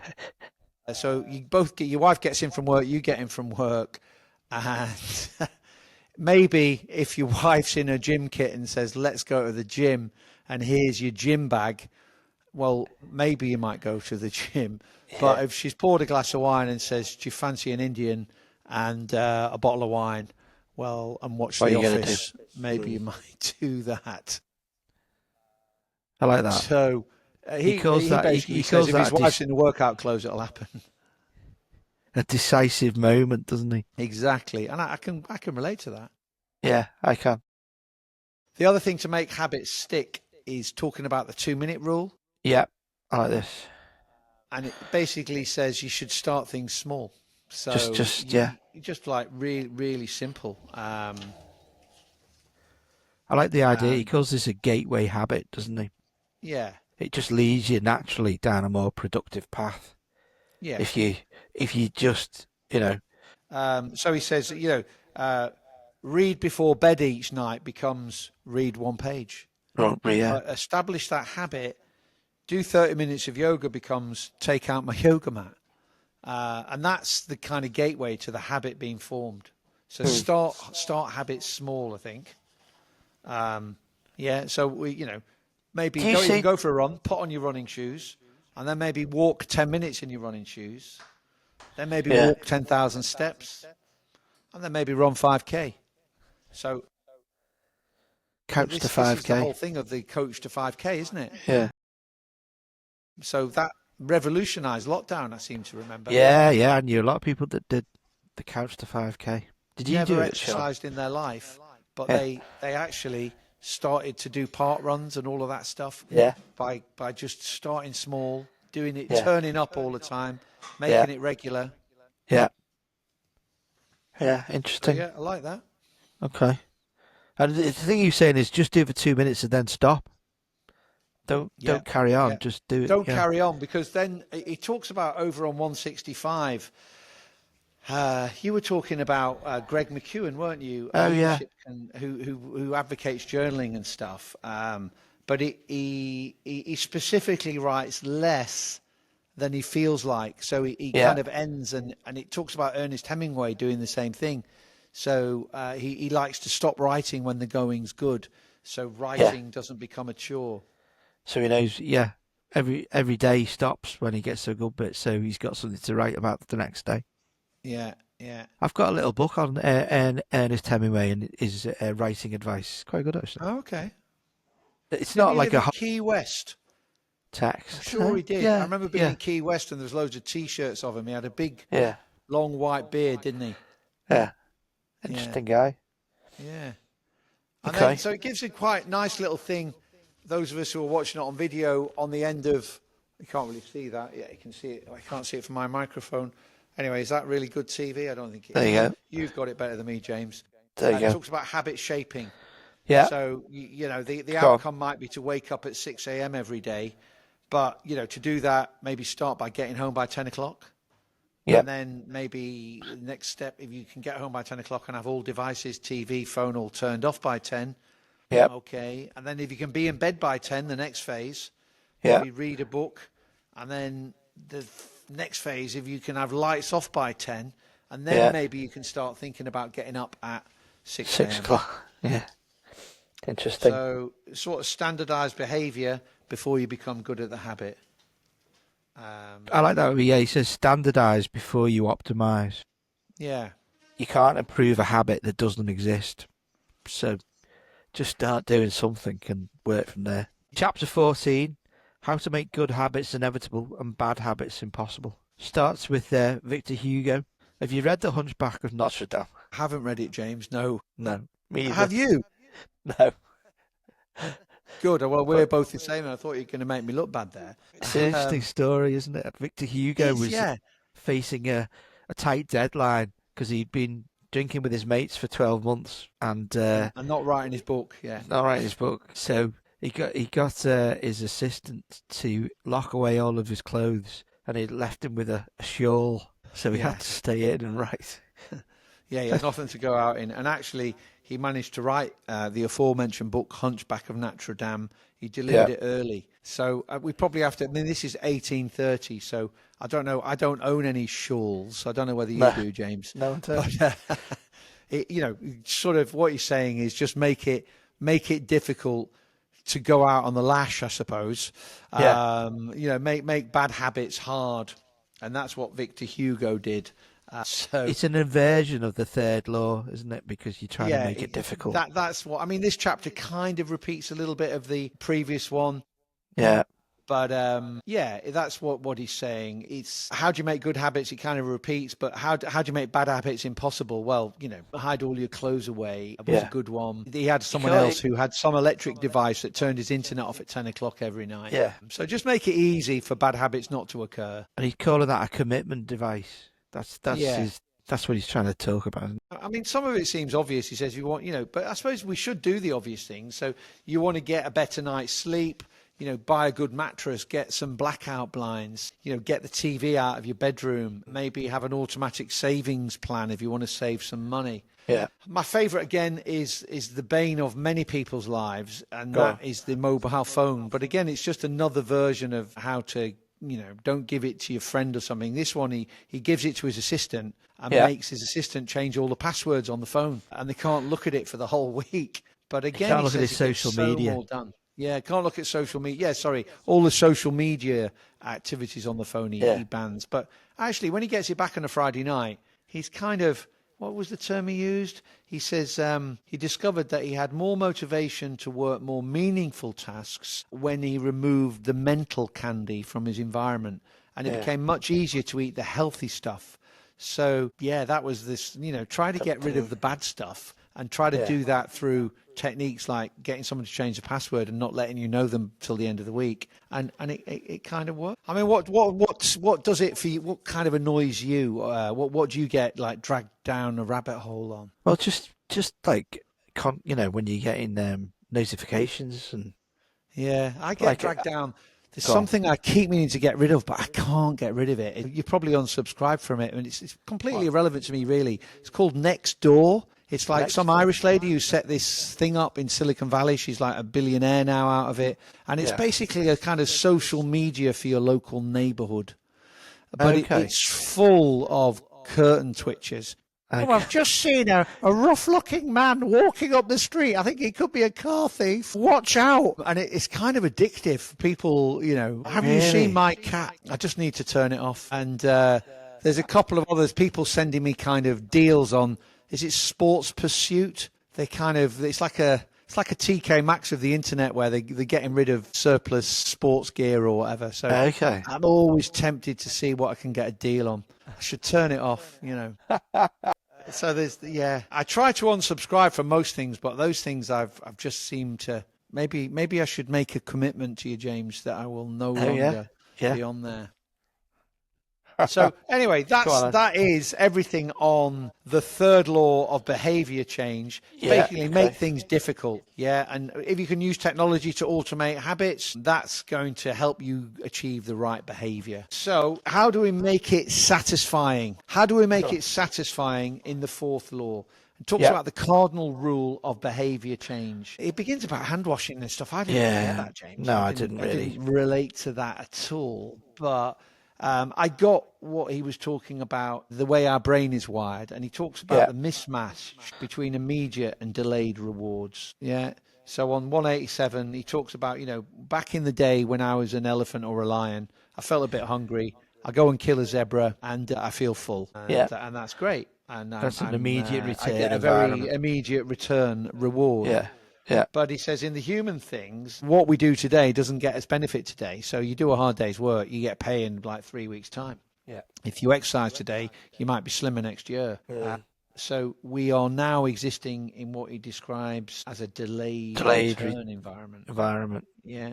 So, and he just says the human brain wasn't built for that. The human brain was built for instant. But in the last few hundred years, that's how we have become. So he's basically saying you've got to somehow create immediate rewards into your habits. I mean, it's just a brief chapter. And, because our brain will prioritize the present moment. And, we might have a plan to lose weight, but that McDonald's tastes so good, stuff it. So my immediate reward of having a Mackie D's is great. And what's immediately rewarded can be repeated. So one thing I liked was on page 190. Did you read about the road less travelled at the top there? Oh, yeah, the road less travelled is the road of delayed gratification. I like that. Yeah, if you're willing to wait for the rewards, you'll face less competition and often get a bigger payoff. Yeah. The last mile is always the least crowded. Yeah. Interesting. Yeah, I thought that was interesting. And he then goes on, lots of statistics show. I've seen something about this, don't they? I've seen some program where a kid who doesn't put a sweet in front of them, they don't eat it. They can see them in later life. They're the cleverer kids because they learn the benefit that they'll get 2 sweets if they wait 10 minutes, but some of them can't be bothered. Yeah. I can't remember. I think it might be the Ash experiment or something, is it? Going back to that? The book, I think, is called The Marshmallow Test. Okay. I think that's what the book's called. Yeah, that's exactly it. So if you wait 5 minutes, you get 2 marshmallows, but you can have a marshmallow straight away. But if you are told that you'll get 2, and then he goes on to say people who are better at delayed gratification have higher SAT scores, which is obviously an American thing, lower levels of substance abuse, lower likelihood of obesities, better responses to stress, superior social skills. I mean, it's amazing. And, he says if you delay watching telly and get your homework done, you'll generally learn more and get better grades. Yeah. If you don't buy desserts and chips at the store, you'll eat healthy. You'll often eat healthier food when you get home. Yeah. Interesting. Okay. And he does this thing about trying to turn it on its head, and you want to try and make your avoidance visible. So perhaps open up a savings account for something when you don't do something. So if you don't have a drink, you put some money into the savings account. Talks If you about a want leather to, jacket savings leather account. I'm not jacket. sure I'd be saving up for a leather jacket, about but that, anyway, yeah. if that's what you're into. But that's you see your leather jacket savings account go up a little bit. yeah, And that's so he's he basically calls it a loyalty program for yourself, Yeah. doesn't he? Yeah, I thought it was good. So it's kind of going with the grain of the brain, I think he said. You know, your brain wants instant satisfaction. So to fulfill that, give them, money towards a leather jacket if that works for you. Yeah. Make it satisfying is the fourth law. Yeah. So the fourth reward, just to remind ourselves of the first three laws. The first one was make it obvious, then make it attractive, and then make it easier. And if we increase the odds that our behavior will be formed, the fourth law is make it satisfying. Yeah. So if it's satisfying, we'll do it again. Okay, how do we stick with good habits every day? Chapter 16. Yeah. Chapter 16. You like the paperclip example, didn't you, James? I love this. This guy works for a bank in Canada, or a stockbroker, sorry, and he had to ring so many people every day. And on his desk, he had 2 jars, and one was filled with 120 paper clips, and the other's empty. And throughout the course of the day, as he's making phone calls, he's just picking up a paper clip and putting it into the other jar. And by doing that, he was bringing in $5 million a year to the firm by just sticking to that habit.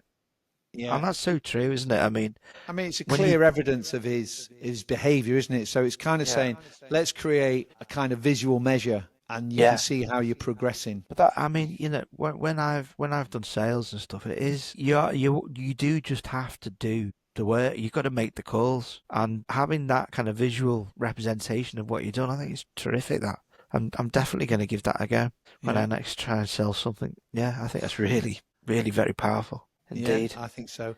Talks about the comedian Jerry Seinfeld as well. He writes jokes every day. He doesn't want to break the chain. Never break. That's the a chain. powerful mantra. So not breaking the chain. Yeah. He doesn't have to write a funny joke or a relevant joke. Just he writes a joke. Yeah. A bit like Duolingo. Some people might do Duolingo. I haven't, but people don't like breaking the chain on that, do they? I started trying to learn Dutch. Did you? when Gosh. I was working for a Dutch firm, but I don't work. Probably for the them hardest anymore, language you can learn, isn't it? Before Arabic or something. No, it wasn't too bad. I can't remember. All I can remember is the Dutch word for strawberries. That's it. What was that? Ardenby. I didn't realise my son's girlfriend is Dutch, and the dialects. There's so many different Dutch dialects. Sometimes I hear some the Dutch people I hear most. I chat to. We have we call him a Flying Dutchman. He's like a bloke who has an articulated truck full of flowers he's got on a deal at the auction, and he kind of sells them to the different flower stalls. So I'm going off on a tangent here a bit, but my son used to work on a flower stall, and we'd talk to the Dutch guy, and he would be like, "Dirty, dirty, dirty, dirty." It's like, that sounds terrible. I'm sorry if you're Dutch, but there are others that it's about the difference between a Cockney accent and a Geordie accent. Oh, really? Okay. It's quite different, some of the Dutch language. But there's all kinds of things. Duolingo. He talked about 1,600 people who kept a daily food log lost twice as much weight as those that didn't. Yeah. If you're trying to give up drink for January, there's what's it called? I can't remember. I've actually got it on my phone. It's called Drink Less, I think. And you're supposed to log what you drink every day. Now I've read this book, I think I will start doing that. Okay. But it's an automated tracking on your phone. People who do 10,000 steps every day on their Apple Watch or something. So it's there you go. How many have you done today, James? Not 10,000. Yeah, but you do have a treadmill under your desk that you don't actually do the treadmill on. Is that right? Yeah. Do you have an automatic bicycle as well, which you also don't do it on? I need to sort myself out, don't I? Yeah. So basically what it is, it's a visual cue to remind you to act. And also it's motivating because when you record another successful day of Duolingo, it's visual proof you're doing all right. Yeah. Okay. Yeah. So habit tracking, if you can do it, I think it's a good thing. Yeah. He's on his website. He's got a habit tracker which you can download. Fantastic. Just like a piece of paper. Things like that are just really important. I mean, that's probably one of the cornerstones of the book, isn't it? We recognise that there's this concept called habits, and you can recognise it's a good idea. So actually tracking them is the thing you Yeah. need to do, isn't it? Well, it measures whether you turn up, doesn't it? Because if you turn up, you create, what did he call it? The slipway to the highway kind of thing. Yeah. The entry ramp to the highway. And I like it. I mean, going on in the chapter, I'm like on 201 now. He said he's got a simple rule: if you miss doing something, just make sure you never miss twice. Which Yeah, we can't all be perfect, but you can't Yeah. afford a second lapse, I think he says, yeah, doesn't he? yeah. And basically, he goes on that on 202. Basically, Go on. it's really important to be turning up and be consistent. Yeah. Yeah, because if you do that, then it'll work. Yeah, and then- then I think at the end he talks about what to track and what not to track. Yeah, So some things. Yeah, just because you can measure something doesn't mean it's the most important thing. yeah. Yeah. So It's very just be true, that, careful isn't of it? Yeah, yeah. Some people You see that? I mean, you see that with companies, don't you? When they're trying to track what, I don't know, the salesmen are doing or whatever, and they're actually looking at completely the wrong thing. Yeah. They don't realise the value is in the depth of relationships you might have with the clients, and actually yeah. those conversations you're having that are unrecordable. You're just having conversations, but that's where the value is. The value is in Yeah. the relationship, not in the money or the contracts. No, I agree. I mean, it's a bit like clocking in. To me, it's it's performance, not presenteeism. Yeah, You can be working 15 hours a day, but if you're rubbish, well, Yeah. I'd rather have someone that gets loads of performance by working 1 hour, if that's the case. So, yes. Okay. Anything more on chapter 16? No, not really. That was Okay. we've kind of the habit trackers. Don't break the chain. Never miss it twice. They were the key lessons I got from that. Chapter 17, how an accountability partner can change everything. Yeah. Starts with an interesting story, doesn't it? A bit of a weird story for me. There's some bloke from Harvard who founded the Harvard Negotiation Project Yeah. and helped world leaders on peace resolutions. And Yeah. he was trying to design a strategy to prevent nuclear war. Do you want to tell me about it? Yeah, and so he was thinking about how presidents could kill millions of people without actually thinking about it. And he wanted to make them sort of stop for a minute to actually consider what they were doing. So he said, my suggestion was quite simple. He said, put the nuclear code number in a little capsule and then implant that capsule right next to the heart of a volunteer. The volunteer would carry with him a big, heavy butcher knife as he accompanied the president. And if ever the president wanted to fire the nuclear weapons, the only way he could do it was to kill one human being beforehand. And he said the president would have to say, George, I'm sorry, but tens of millions of people must die. But he'd have to look at someone and realise death was what an innocent death was, and there'd be blood on the White House carpet. And the idea was it would bring reality home to the president. But I think the people in the Pentagon were horrified by that idea. Yeah, so I mean that was an interesting one, but I think in essence it's a bit like the premise of the chapter. There's things we can probably relate to. He talks about you want to lose weight, you sign a contract with regards to your meal plan, your workout plan. Yeah. You get your trainer to sign it, you get your wife to sign it, and when we do such things and we know someone else is watching us and we're accountable to them, it's a powerful motivator. He also talks about if he doesn't do it, his trainer gets 200 quid to spend on whatever he wants. Yeah. So I think this is a repeat. I was thinking it was a repeat of something like Weight Watchers, where the idea behind that was, I think you have to go on stage and weigh yourself. Yeah. So every week, have you lost 1 pound or haven't you? But I think you have to go, I don't quite know how it works, but I think you have to go every week and kind of be humiliated that you haven't lost any weight. So to try to stop you being humiliated or make you feel good about losing less weight, people, it kind of works. I don't know where it sounds to me a little bit like what boxers do before a big fight. They just have a sauna. So maybe I'm going to Weight Watchers on Thursday, and on Wednesday I'll be down the sauna, not eat anything all day. So for the weigh-in. But anyway, that's kind of what the whole premise of the chapter was, really. An accountability partner. Making the pain visible. Yeah. We want to please people. We don't want people to have bad opinions of us. It's kind of public. It's painful. You liked the example at the end, didn't you? Yeah. Well, I did like that. It was a bloke who wanted to get up early. Old Thomas Frank who's an entrepreneur in Boulder, Colorado. And basically, he wanted to get up at 5:55, and he had a tweet that was scheduled for 6:10. And this tweet at 6:10, obviously, if he got up at 5:55, he could stop it. But at 6:10, the tweet went off, and it said, "I'm lazy. I'm not up. Reply to this for £5 via PayPal." And there's a limit of 5, assuming my alarm isn't malfunctioning. So I thought that was quite good. So it makes it easier. So that, it's interesting, I isn't it? think, Yeah. is like the 4 habits. So just to summarize it, and then we can come back and chat. What did it do? It said, in summation, the first law, make it obvious. The second law, make it attractive. So you can join a culture where it's normal behavior. Third law, make it easy, reduce friction, have an environment that's conducive, 2-minute rule. And then the fourth one was about making it satisfying. And I like the habit trackers there. I don't know what were your key takeaways For that chapter, the chapter we just read, or the 4 laws? Just the whole thing. There's a few little bonus ones next, isn't there? But just stick to the 4 chapters. But the 4 laws, I just thought it was all. I mean, once he explains it, it's actually quite straightforward, isn't it? But he's put a lot of thought into it. He has. To all the bits, and what he's given you there is a framework, isn't he? And you've got to decide how you're going to sit in that framework. It's I suppose it's a toolbox as well, because he's given you quite a few tools. You don't have to do it all, do you? You can just pick the bits that work for you. And I found, with accountability, and I've been in like groups of people, like business people, and we have like an accountability group, and it tends to, people aren't hard enough on each other.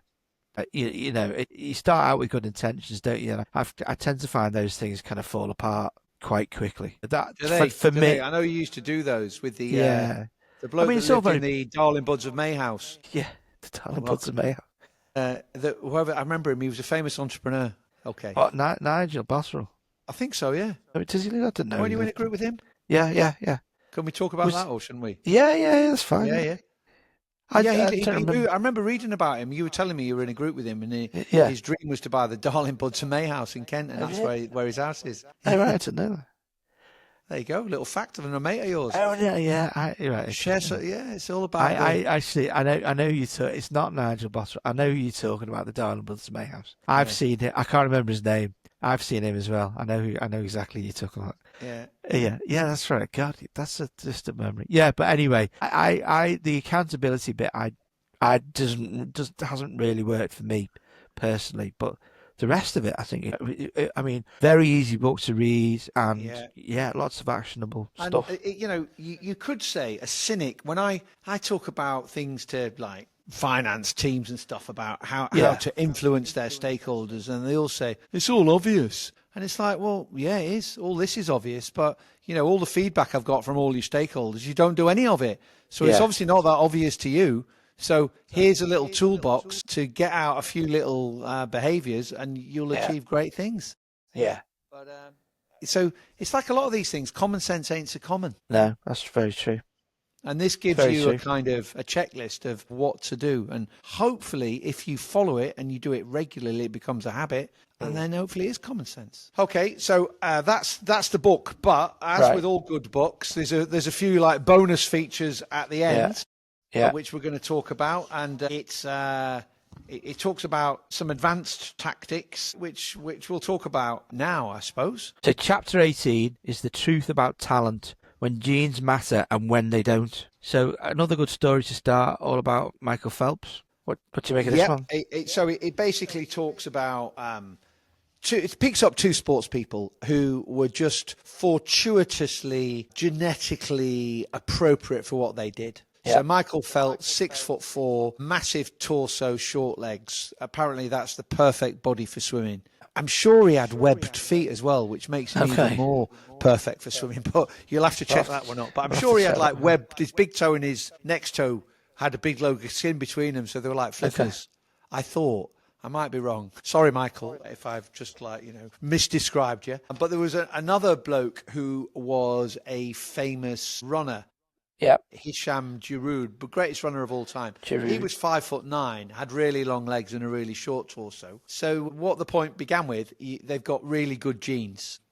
Yeah, some people are lucky. They were lucky to be born with genetic abilities. But, we can't do anything about that. No. He then went on to talk about, well, what if you haven't got good genes? How can you make the most out of life? And I thought, if I was a kid, I would so if you've got kids who are thinking about what to do in their career, I thought this was a really good kind of guidance to what your kids should do. Yeah. And basically what we should do, we should ask ourselves a series of questions on page 224. So at the beginning of your career, what should you do in life? Rather than say, let's be a doctor, you should say, what's fun to me and what's worked to others? What makes me lose track of time? Yeah. Where do I get greater returns than the average person? What comes naturally to me? And I think that is a great thing that a career officer should say to kids. I mean, I was a product of a mother. She wasn't some tiger mother, but she was a nurse, and she used to say, have you ever thought about being a doctor? And I probably had not thought about doing that until she sowed the seeds in my mind. So I did A-levels in maths, physics, chemistry and biology. I was rubbish at biology and physics and worked really, really hard to get a D or something. Yeah. So I should have looked at what I like and what I'm good at. Yeah, okay. So, no, it's very true, isn't it? It's an interesting one. Yeah, it is really true. Yeah. You have got to ask yourself some searching questions, haven't you, to make sure that you're not barking up the wrong tree. Definitely. Well, just to make your life easier, I think, and some people go chasing money. I think the money will find you if you're in something you love. Yeah. You can't go into something because you'll make loads of money because you might not be any good at it. Yeah. So an interesting one. Some good stuff about Scott Adams on 225. Scott Adams is the guy from Dilbert. Yeah. What do you think about this? So he basically did that exercise, didn't he? Yeah. He's good. He's got a book. It's like an autobiography, which is that's a really good book. I can't remember the title of it off the top of my head, but his whole thing was about failing forwards. Like he does stuff and then he fails, and he just tries stuff. But I mean, it's interesting what he says here, isn't it? That about God, you Well, he basically looked at himself and he said, he says, I'm not a brilliant drawer, but I'm a better drawer than most people. Yeah. And, he's not an artist, but he can draw a bit better than everyone else. And he didn't think he thought he wasn't any funnier than the average stand-up comedian who never makes it big, but he's funnier than most people. So he thought these two things combined together gave him a bit of uniqueness in the marketplace. Yeah. So basically he can draw well and he can write jokes that are okay. And that combination made him rare. And that rarity is what he sold in the marketplace, really. And also he had a business background that made him even a bit more interesting. Yeah. So he basically says when you can't win by being, genetically enhanced or better, you can win by being different. And if you can combine a couple of skills, you reduce the level of competition, which makes it easier to stand out. I just thought that was great advice for anyone advising their kids what to do. I think that what it says at the bottom of 225 is gold, isn't it? A good player works hard to win the game everyone else is playing. A great player creates a new game that favours their strengths and avoids their weaknesses. Exactly. And that's a business lesson, isn't it? Try to minimise exposure to the weaknesses you have and, maximise the strengths that you have. And that's like a military thing. That's like you go back to the Vietnam War. The Americans just did not fight the Vietnamese correctly. They were fighting a guerrilla war and they were kind of sending, I don't know, hundreds of thousands of troops to try and charge them, and there was nothing to charge at. Nothing to charge. So asymmetric warfare. Exactly. Yeah. Exactly. Okay. So anything else on 18? I like that. I thought, you've still got to work hard, but look at your strengths, play to your strengths, minimise your weaknesses, and you hopefully will be successful. So chapter 19, the Goldilocks rule, how to stay motivated in life and work. What have you got? I quite like, there's a little story at the beginning about Steve Martin, about how he developed his act, which I actually quite like that. I thought it was really very interesting. Well, go on, tell us more about it. I liked it as well. He Just talked that about he's weeks. He talked about years. Yeah. Go on, I'm taking you. Well, he from started in Disneyland when he was 10 years old, and then he was selling guidebooks, and then he got into one of the magic shops at Disney, and he started selling people magic tricks and did a few jokes as he was selling the tricks, and then he started in his teenage years, started performing in little clubs, and he was only doing like 5 minutes a night, and then as he got older, he did a bit more and a bit more. He became a television writer, and then he started getting appearances on talk shows, and then he became one of the guest members on Saturday Night Live, which is a big show in America. And then finally, he became this huge comic in America. And I just found that really interesting. He's got, actually, I've read his autobiography, and that's a really interesting read. Oh, Because he's more, very, more books for our future chats. yeah, he's I mean, really. he links it to interesting habits guy. as well, didn't he? He said it offers fascinating perspective on what it takes to stick with habits for the long Yeah. run. And Yeah. he basically says comedy is not for the timid. It's hard to imagine a situation that would strike fear into the hearts of more people than performing alone on stage and Yeah. failing to get a single laugh. Yeah. And yet Steve faced this fear every week for 18 years. And basically he said he spent 10 years learning, Go 4 on. years refining, and 4 years of wild success. Yeah. Yeah. Yeah. So- Interesting. Yeah, so Okay. it's maintaining that. And it's the Goldilocks rule talks about how, uses a tennis analogy. So you want to get good at tennis. If you play a 4-year-old, you get bored really quickly Yeah.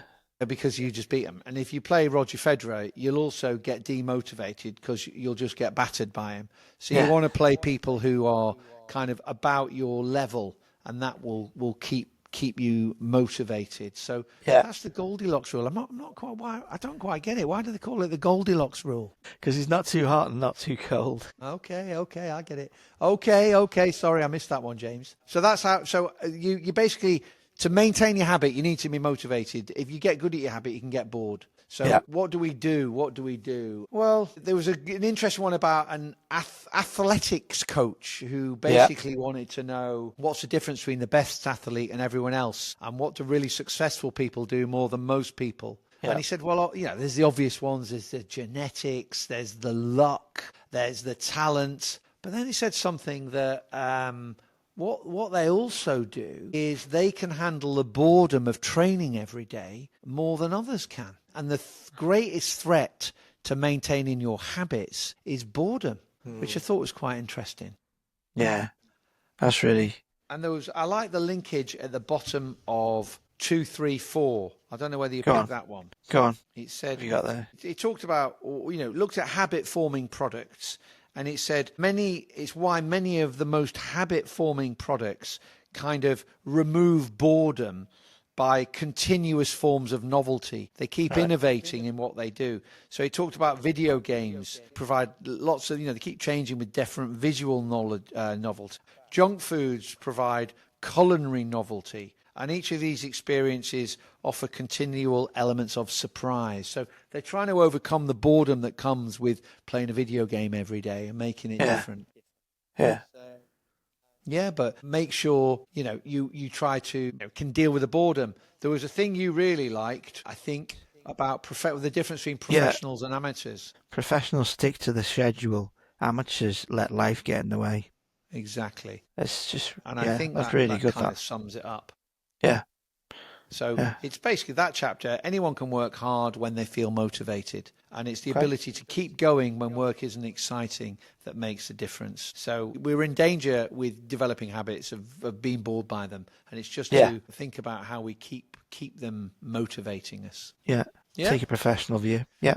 Okay. So chapter 20, the downsides of creating good habits. What have you got on this one? Well, it's basically talking about the fact that once we establish a habit, we are no longer motivated to improve it. And it talks about if we we actually our performance can drop. And so it depends what you're trying to, we're not motivated. So if you want to maximize your potential to elite levels of performance, we need a slightly different approach. And it basically says you don't repeat the same things blindly, and you need to come up with a formula if you're going to be exceptional. Yeah.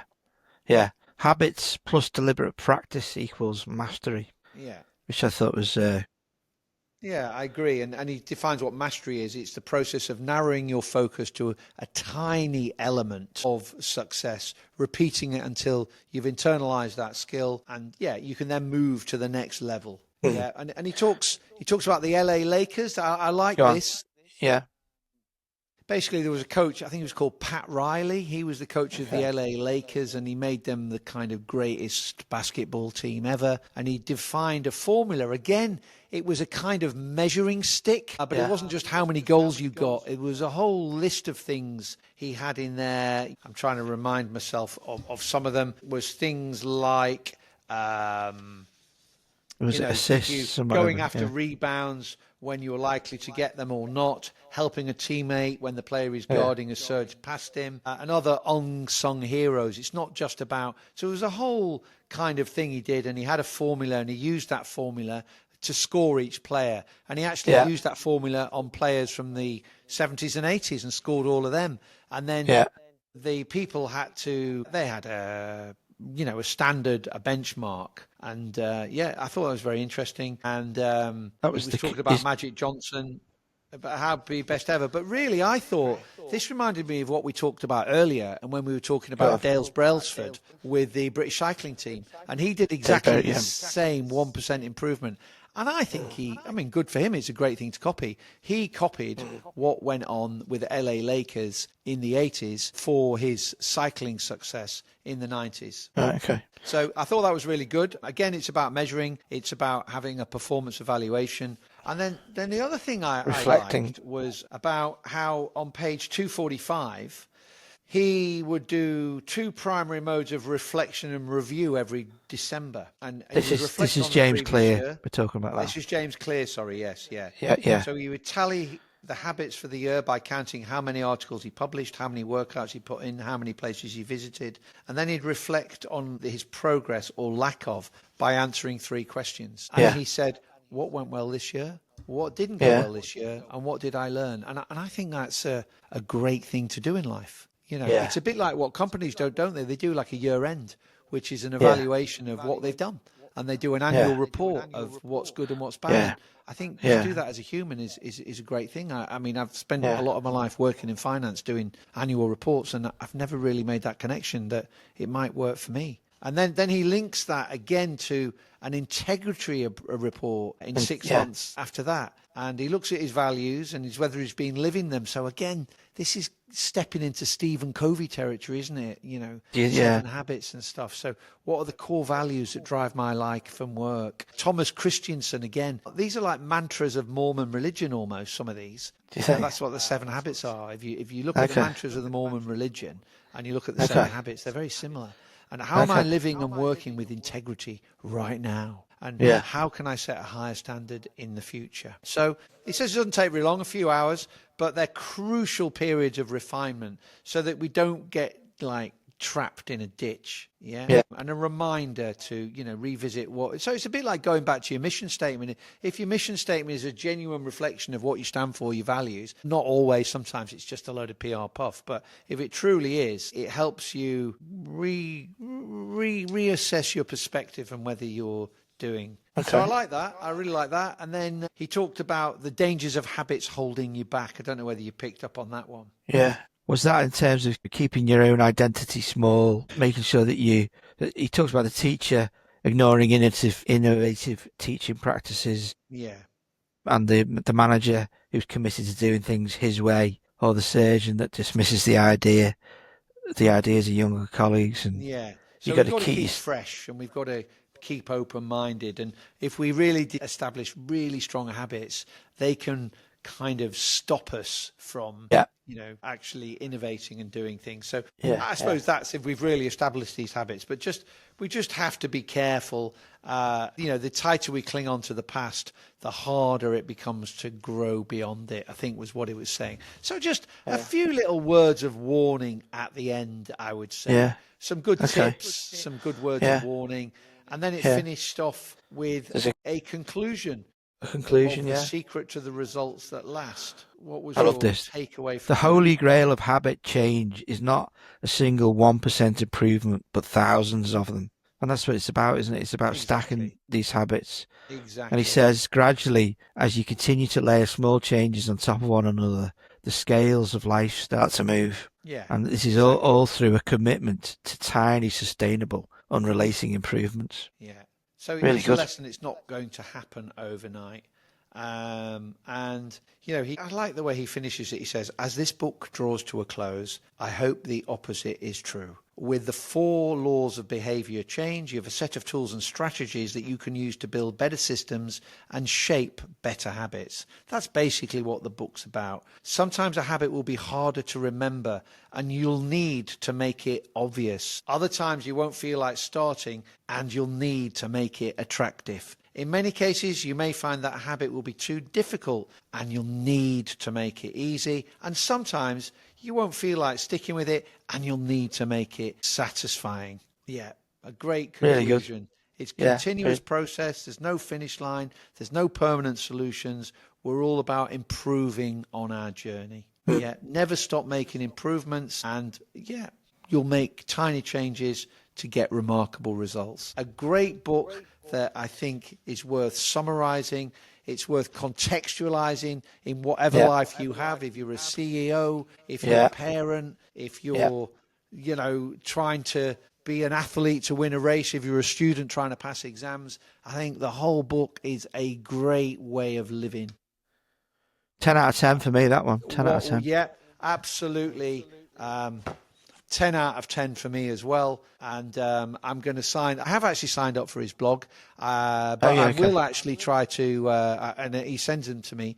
But I might look at the one on parenting. It's probably a bit late for me now to improve my parenting skills. Your kids have all left home, haven't they? Yeah, exactly. So, but if you're about to become a parent or you are a young parent, I think there's a lot of good stuff there, and there's about how to manage your staff as well. So it's a great, it's a good book, and you're certainly not wasting your time doing it. And maybe to read more good books, maybe we need to develop a habit of how to do that, and this will help you. There you go. There you go. Thanks for that, Sean. Thank you, James.